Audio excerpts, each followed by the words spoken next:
Bonjour, Tata Jolie.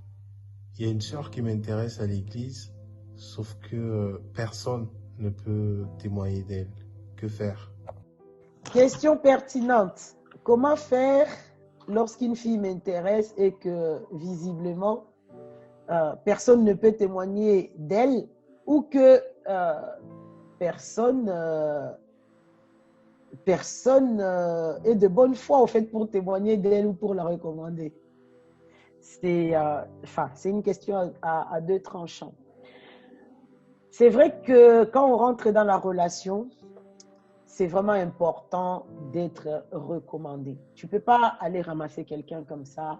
Voilà, je l'ai croisé en allant, je ne sais pas, au supermarché. Et puis, depuis là, on discute. Et se contenter uniquement de la personne qui est en face de nous. Non.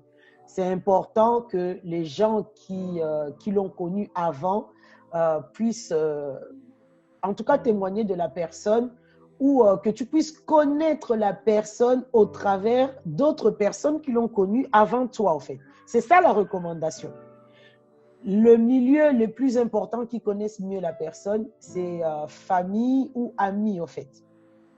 Et si tu veux rentrer en relation avec cette sœur ou ses frères, bah, c'est déjà bien de commencer à s'intéresser au moins aux gens qui entourent en fait la personne. Pas de manière non plus flicage, je ne sais pas comment, hein. Non. Mais en toute simplicité, essayer de prendre des informations sur la personne ou le connaître au travers le miroir des autres qui l'ont connu avant.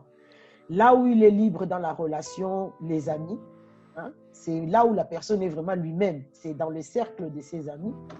Et là où on le connaît, mais vraiment à nu et à découvert, bah, c'est sa famille. Donc, c'est très important que pour mieux connaître déjà la personne, que tu te fasses une idée de la personne, que tu t'approches de ces deux milieux-là. Maintenant, au-delà de ces deux milieux, c'est encore mieux que la personne puisse avoir quelqu'un qui puisse vraiment témoigner de lui. Bon, nous, à l'église, c'est vrai que on nous le recommande, on nous le dit, il faut que la personne soit recommandée et tout ça. Mais là aussi, c'est bien la recommandation, mais fais quand même attention aussi. Assure-toi auprès de qui tu es en train de prendre cette recommandation. Que cette personne soit équitable, juste,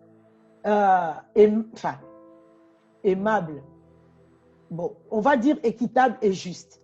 Parce que si cette personne, qui peut être sous la responsabilité de la personne que toi, qui t'intéresse et tout, et qu'il y a quand même un niveau de conflit, peu importe, ça peut être un conflit ouvert ou un conflit dissimulé, il faut que toi, tu aies du discernement, en fait, pour comprendre si cette personne-là, à qui je demande, c'est pas parce que c'est uniquement la responsable de la personne ou son tuteur ou je ne sais pas qui, que ces paroles sont oui et amen, en fait.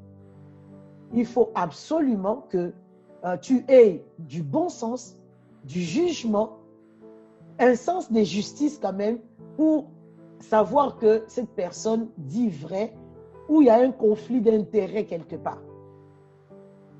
Donc, dans tous les cas, c'est vrai, la recommandation, c'est très important, il faut le faire, il faut se faire recommander la personne, mais en allant se faire recommander la personne, use de discernement auprès de la personne qui te recommande ou non cette personne qui t'intéresse. Parce qu'il peut arriver que la personne à qui tu demandes le conseil ou la recommandation se trouve dans un genre de conflit avec cette personne. S'il ne porte pas la personne dans son cœur, il peut te dire ses sentiments à elle ou à lui, au fait. Parce que lui, avec lui, ça ne passe pas. Et ces sentiments-là, forcément, ça sera faussé. Donc, à toi de transcender aussi, de mettre aussi sur la balance, au fait, les recommandations qu'on te donne. Tu les juges avec ce que toi-même tu vois, Tu les juges avec ce que les autres amis, je ne sais pas, est-ce que tu perçois chez les amis de la personne ou encore dans un cercle, comme on a dit, là où il est à nu et à découvert, si tu peux connaître une personne plus proche de la famille ou quoi, c'est toujours bien. La recommandation, oui, mais attention, juge aussi la fameuse recommandation, que ça ne soit pas biaisé quoi, par un sentiment d'injustice ou un certain rejet ou un certain conflit, parce que un responsable peut être insécure, c'est-à-dire une jeune fille qui arrive, qui est bardée de diplômes et tout, et puis elle est un peu, vous voyez un peu, à la ramasse, elle n'a pas trop... la responsable peut être complexée vis-à-vis de la jeune fille. Elle va commencer à la minimiser ou à mépriser ce qu'elle a fait, ou je ne sais pas, tu crois quoi, c'est pas parce que tu as étudié, parce que ceci, parce que cela que tu vas te marier et tout.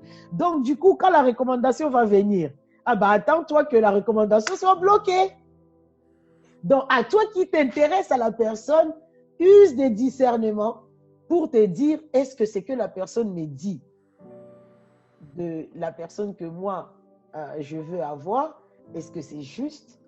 Est-ce que c'est biaisé? Est-ce que c'est vraiment ça? À toi de voir. Le Saint-Esprit est notre conseiller. Il n'y a que lui pour mieux te dévoiler au fait le cœur de la personne si tu lui demandes. Que le Seigneur nous accorde la grâce d'avoir ces discernements et un minimum du sens des justices dans le nom de Jésus. Amen. Amen, amen, amen.